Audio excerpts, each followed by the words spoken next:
Assalamualaikum warahmatullahi wabarakatuh. Perkenalkan, nama saya Risti Meni dengan NIM 1710 621005.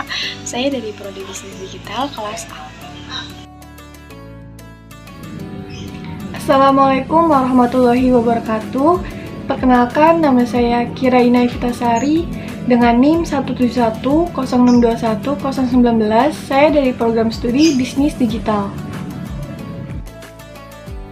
Assalamualaikum warahmatullahi wabarakatuh. Perkenalkan, nama saya Akbar Ibnu Muzaki dari kelas Bisnis Digital C dengan NIM 171081039. Kata ijtihad menurut bahasa berasal dari kata ijtahada, yajtahidu, ijtihadan, yang berarti berusaha dengan bersungguh-sungguh.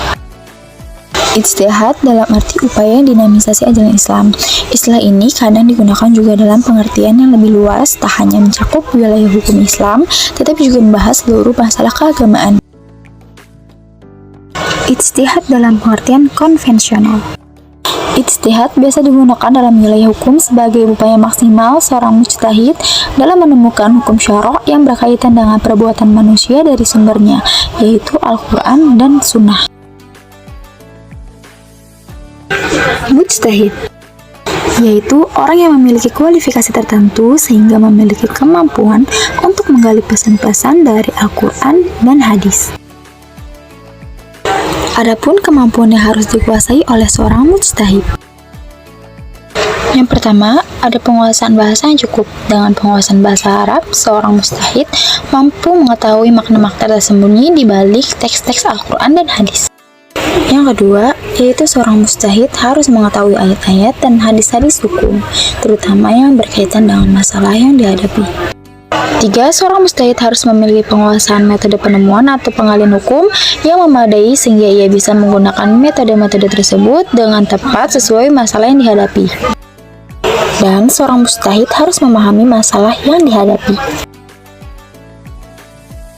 Ijtihad dalam pengertian luas mencakup seluruh bidang kehidupan manusia, baik masalah perilaku maupun non-perilaku, baik masalah hukum, akidah maupun masalah akhlak, baik masalah konkret empirik maupun masalah abstrak teoritik, baik masalah sosial dan kealaman yang profan maupun masalah nas wahyu yang absolut.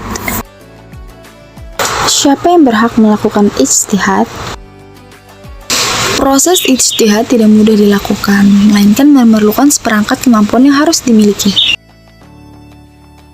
Kemampuan yang harus dimiliki yaitu memiliki pemahaman memadai tentang Al-Quran dan hadis, memiliki kemampuan memadai terkait bahasa Arab, menguasai metodologi, memahami nas secara memadai, dan memahami tujuan-tujuan syarah. Untuk meminimalisir kekurangan ijtihad individu atau ijtihad fardi, maka dibentuk lembaga yang khusus merespon persoalan-persoalan yang muncul.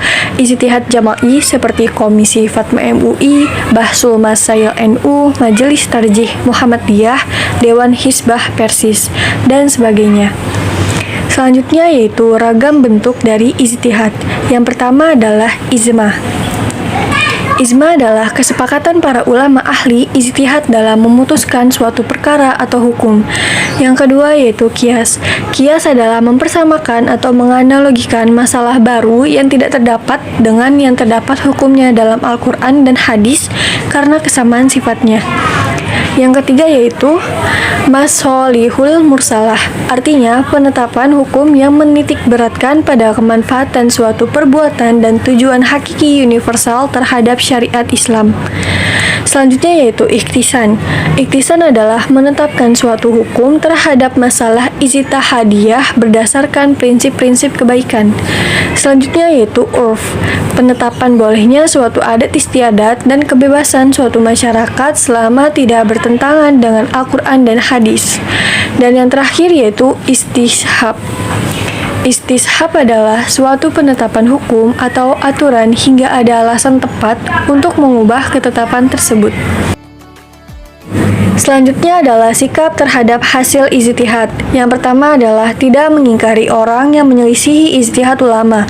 Kita harus menyadari bahwa perbedaan pendapat itu adalah hal yang wajar. Karena itu, pasti ada orang yang menyelisihi ijtihad ulama. Kedua, jika mengingkari harus disertai dengan penjelasan hujah atau dalil. Menyelisih ijtihad ulama tidak serta-merta bisa dilakukan sesuka hati, tetapi harus berlandaskan dengan hujah atau dalil yang tepat. Ketiga, boleh mengikuti salah satu dari dua pendapat yang lebih diyakini kebenarannya. Perbedaan hukum dalam hasil ijtihad adalah sesuatu yang sudah biasa terjadi sejak dahulu. Yang keempat atau yang terakhir yaitu menyadari keutamaan ulama yang berijtihad. Ijtihad bukan sesuatu hal yang mudah untuk dilakukan, karena ijtihad harus dilakukan oleh ulama yang memahami betul tentang Islam. Wilayah ijtihad.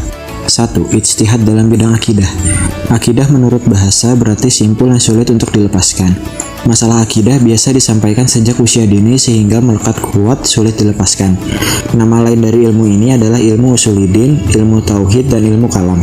Dinamai ilmu usulidin karena membahas dasar-dasar agama. Dinamai ilmu tauhid karena membahas tentang keesaan Allah Subhanahu wa taala. Dan dinamai ilmu kalam karena pada zaman dulu ulama ahli ilmu kalam suka berdebat. Kalam menurut bahasa berarti berkata-kata. Atau karena saat itu masalah kalamullah Al-Qur'an merupakan salah satu topik perdebatan para ulama. Sedangkan menurut istilah, ilmu ini adalah ilmu yang membahas tentang dasar-dasar kepercayaan seperti tentang keesaan Allah Subhanahu wa taala, tentang kenabian, dan tentang hari akhir. 2. Ijtihad dalam bidang hukum.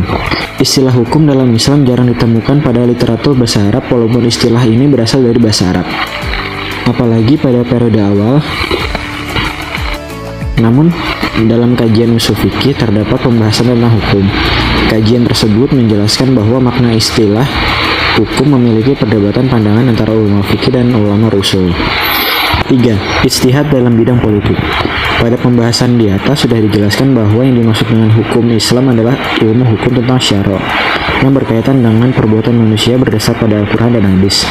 Oleh karena itu, pembahasan tentang politik sejauh menyangkut perbuatan manusia masih merupakan objek kajian hukum Islam.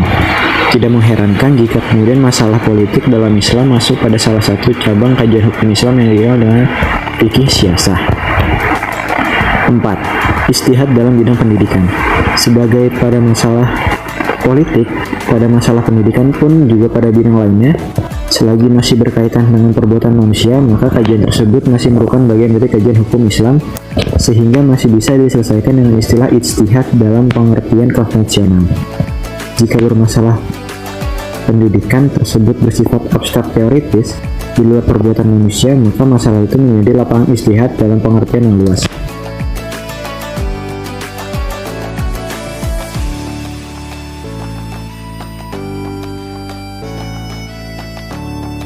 Penentuan 1 Syawal, para ulama berkumpul untuk berdiskusi mengeluarkan argumennya untuk menentukan 1 Syawal. Juga penentuan awal Ramadan. Setiap ulama memiliki dasar hukum dan cara dalam perhitungannya. Jika telah ketemu, maka muncullah kesepakatan dalam penentuan 1 Syawal. Seluruh umat Islam di Indonesia, tadi alhamdulillah saya mengikuti dari awal sampai akhir, sidang isbat tidak ada perdebatan. Ini menunjukkan bahwa komitmen kita untuk menjaga kebersamaan menjalankan ibadah Ramadan alhamdulillah tercapai, karena sudah tadi tidak ada perdebatan menetapkan bahwa besok tanggal 13 April 2021 adalah 1 Ramadan.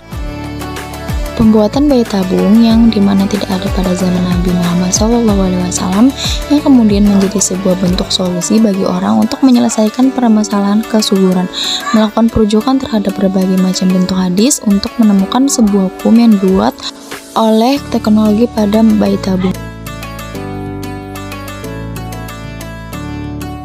Yang pertama yaitu ijtihad dapat membantu umat muslim saat menghadapi masalah yang belum ada hukumnya dalam agama Islam.